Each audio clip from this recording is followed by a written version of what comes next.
Evening agents. Wing Commander Montgomery Fortescue here, Supernatural Defence Force. Tonight's briefing concerns one of our more unexpected import incidents. Now, the Australian division has long been the source of interesting fauna. Kangaroos, wallabies, things that hop, half beaver, half duck, but occasionally something hops too far. This is a story of how in 1954 a creature thought to be a myth, the infamous drop bear, arrived in London and nearly took a zookeeper's head off. And as always, it's all rather hush-hush. Now, every nation has its monsters. Britain has Black Shuck, the Americans have Mothman, and Australia, well, they have the drop bear. Officially, of course, the drop bear doesn't exist. Unofficially, Australians treat it the way we treat bad weather. They joke about it until someone gets hurt. The legend describes a carnivorous variant of the koala, larger, heavier, and rather partial to meat. Allegedly, it drops from trees onto unsuspecting prey, tourists, hikers, and postmen, delivering what one field officer described as, and I quote, an ambush of cuddly doom. Now, for most of the 20th century, the drop bear was treated as folklore, as story told to frighten backpackers, but occasionally the folklore bites back. In March 1954, one Henry Thompson, senior zookeeper, London Zoo, reported receiving a koala specimen from Queensland. Shipment paperwork listed the animal as Phascolarctos cinereus, perfectly legitimate.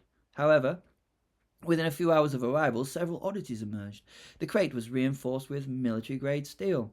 The shipping manifest bore the seal of the Australian Department of Defence, and the animal inside bloody growled. Now, Henry, bless him, was a man of routine. He assumed the poor creature was just upset about the flight. But when he entered the quarantine enclosure, clipboard in hand, he found something quite different.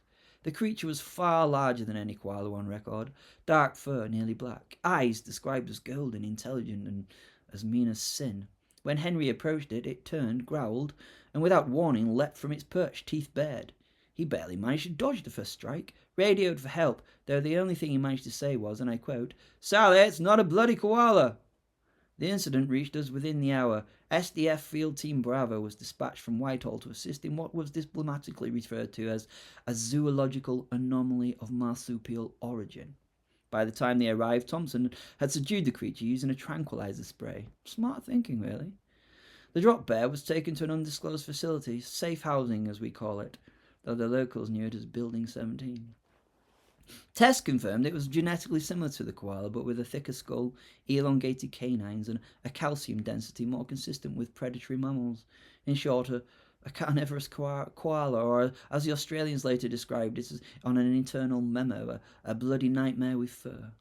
The scientists couldn't agree on what they'd caught. Some said it was an evolutionary offshoot. Others suspected it was something far older, a remnant of the dream time when the world still hummed with wild magic. The creature, well, it was unnervingly intelligent. It recognized faces and reacted to specific voices. One handler noted that it seemed to enjoy watching humans climb ladders, only to push them off. After several failed containment attempts and one regrettable incident involving a veterinary intern, the drop bear was classified as non-displayable, predatory, mythological fauna and quietly removed from the public record. Officially, the London Zoo never had a drop bear. Unofficially, we gave it a name, Corporal Cuddles, morale booster.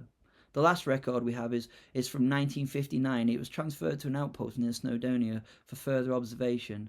The facility was decommissioned in the 70s when SDF investigators returned decades later. The cages were open. No remains, no blood, just claw marks high on the rafters. If it survived, it's adapted, hibernating perhaps, or nesting somewhere quiet, maybe a national park, maybe closer. Every so often we get reports from campers, heavy thumps on caravan roofs, growls in the night, tourists disappearing near old forests. Of course we tell the public, it's foxes, it's always foxes. So there you have it, the drop bear. Part myth, part classified zoological disaster. If you find yourself in Australia or Snowdonia and you hear rustling above you, don't look up. This has been Wing Commander Montgomery Fortescue, Supernatural Defence Force, and this is the end of the briefing. Cheers, everybody.